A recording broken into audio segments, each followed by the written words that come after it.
It's time for our chat with Shane Richie. I popped down to the theatre in the week and had a good old chat with Shane. It's been 20 years since we last spoke to chatting to him about that while that record was playing. When Shane appeared at the Harvey Adams Stadium in Bilborough, all about the world's biggest hug. So it's nice to actually finally catch up with you and meet you in person. Cheers, buddy. So you're in Panto at the moment, Dick Whittington, at the Nottingham Theatre Royal. It finishes next Sunday the 14th of January.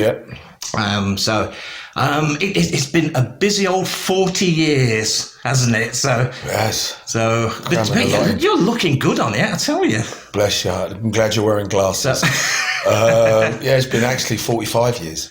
I've been doing this. Well, as a professional, When I started, when I was like 13, 14, doing theatre, but then I joined Equity, which I suppose that's when they say you're a pro. That's why I was 16 when I joined Equity, so that was 1980. But I've been doing it a couple of years before that, in 78, 79, when I joined my local youth theatre.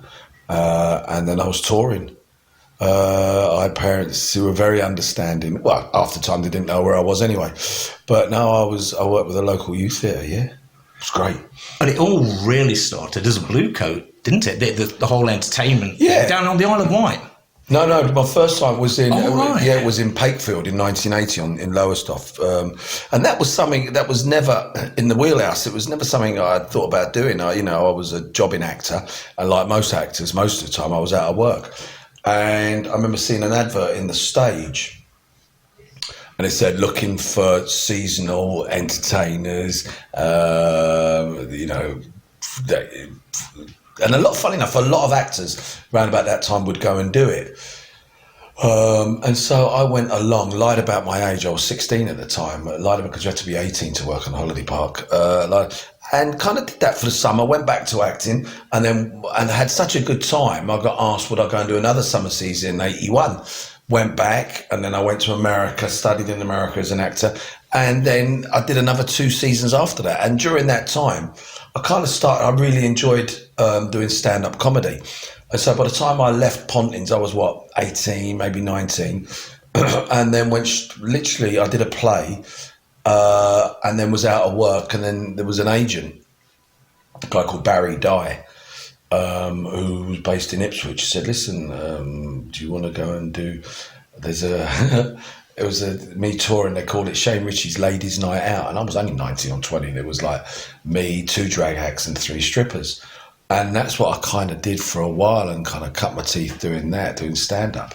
And all the time, waiting to go and do the next play, but the next play would come in, and I'd be like, I've got these gigs in already. So I had to choose between being an actor or carry on doing a stand-up. And I was really enjoying making the money, and for selfish reasons, being on my own, doing a stand-up. And that kind of led me to Jersey in 84, I think it was, and I was just turned 20, where you do 2 shows a night, 7 nights a week, and I did that for months. And that's where I really learned my trade as a stand-up comic. But all the time, coming back, and I had an acting agent go, this play's coming. Was like, I can't. So I couldn't commit to it because I'd already committed to doing stand-up. And then the game show thing happened, which was never on the horizon. I never thought I'd end up doing game shows. But then the whole thing come around full circle when I ended up playing Alfie Moon. Yes, exactly. And people know you sort of being the funny man that you are, which is, with stand-up, you've got to be funny because you're on stage on your own, haven't you? So, it's probably in my opinion, one of the hardest professions to do, stand-up. It certainly is now. It's very subjective, though, stand-up. It's like anything, I can listen to a song and think it's absolutely brilliant, and someone else will hear it and go, no, it's awful. And stand-up's like that now. But the danger with stand-up, is people are ready to be offended, and it's... Ricky Gervais, who I know, he deals with it wonderfully, but you can do when you've got 100 million in your account. You kind of don't care what people definitely, think when you've got that sort of money. you go on and you just do your bit. You just think of the money, don't you? That's right. So you mentioned musicals as well. You was it co-wrote and produced Boogie Nights, which has been here? Yeah, we were just talking about that today, funny enough. Yeah, Boogie Nights. It was a play that I was writing called Tank Tops and Tarts, and it was a semi-autobiographical. It was based on me growing up in North London, big Irish community, in a black community, and it was about the trials and tribulations of a 15-year-old boy, loosely based on my life. And then as we were writing it, a big West End producer got involved and said, this would make a great musical. And then we changed the title to Boogie Nights, not knowing there was a film with Burt Reynolds and Mark Wahlberg about it cover, which was kind of soft porn film. Yeah. So, we went out on tour with Boogie Nights. We did here. We went all over the world, did 3 months in the West End, played America. I mean, it's still going now somewhere. Yeah. Occasionally get the odd little check for it. But that was one of the very first jukebox musicals. Now, you can go anywhere around the country and find a jukebox musical, but that was one of the very first. Now, you try and get the rights to, any of the Nile Rodgers or the Chic or Elton John song, you'd have to pay thousands. Yeah. But back then, nobody was kind of doing it. Yeah.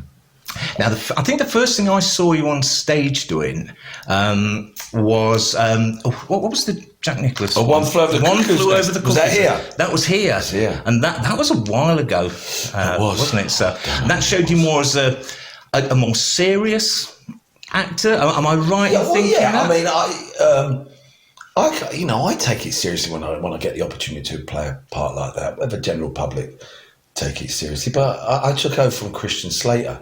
He'd done it in the West End and decided to tour with it, and it was another opportunity for me just to, spread my wings and to be given an opportunity to play that character. Was wonderful. And funny enough, it was the same producers some years later that asked me to do Everybody's Talking About Jamie, where I played a drag queen. Yeah. Loco Chanel, yes. I did that in the West End, myself and Leighton Williams, and then we did the first UK tour. It's funny, there's certain producers that will give me the opportunity to do stuff like that, and there's others that go, no.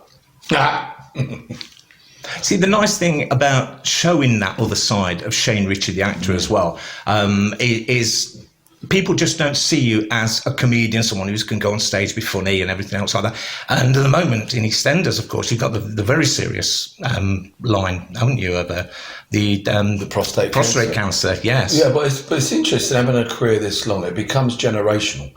There'll be people, I'm going to be 60 next year, there's people my age that will remember the stuff I did in the 80s, whether it was Live from the Palladium and then the game shows in the 90s, and then doing Grease the musical.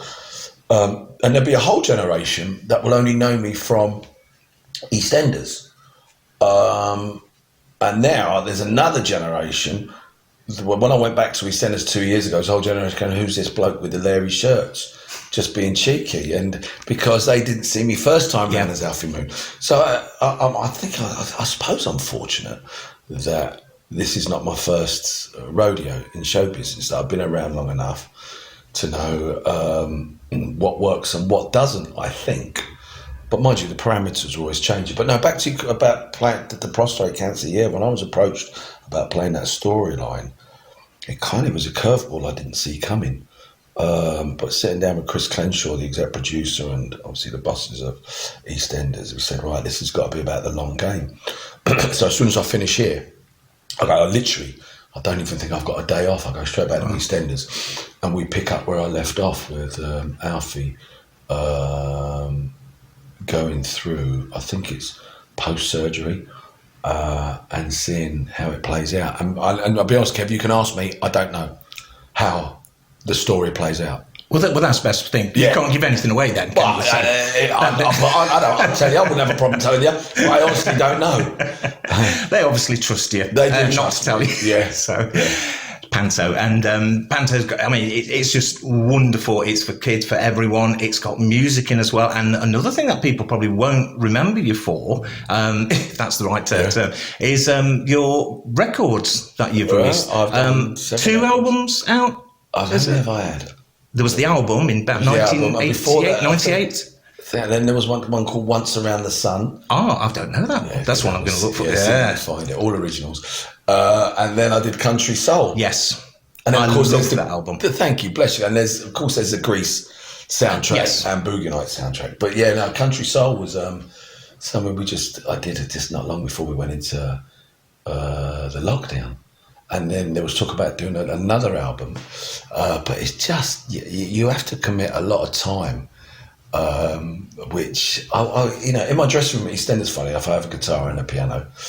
And I try to sit and write as much as I can. But no, I'm funny enough, I'm talking about hopefully this year, going to put the band back together that I had, because I enjoy, not just enjoy it, but I do generally miss performing live with the band.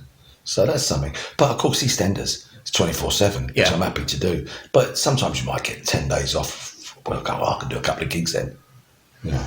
See, one of my favourite tracks on there is a cover version. There's a lot of originals on there, but the bluegrass version of "I Won't Let the Sun Go Down on Me," I love that. Yeah, thanks, mate. It gets you dancing around while you're doing your washing up. That song. It's so fun. I remember because Nick Kershaw is a friend of mine, and I remember approaching Nick, and I said, "Nick, just come and play the guitar." He wouldn't entertain it. So if he ever gets to hear this, thanks, Nick. But it was great. It was a great experience doing it. And also, I did a couple of festivals, country festivals, and it was great going out and playing that stuff. Brilliant.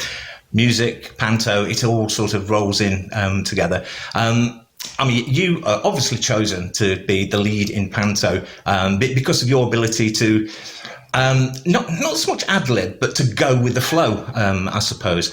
In your opinion, what makes a really great panto starman? I don't know about a starman, but I know. I know after doing it for so long, you kind of. The hard part is making it look easy. Once you make it look easy, everyone thinks they can do it. Yeah, I've been in the company of reality stars and people that have done these reality shows that say to me, "Oh yeah, I saw you in panto, I could do that," and I've worked with them and seen them fall flat on their face. You've got to get the balance right. It's like the humour's got to be able to hit the 80s plus the 4-year-olds, you know.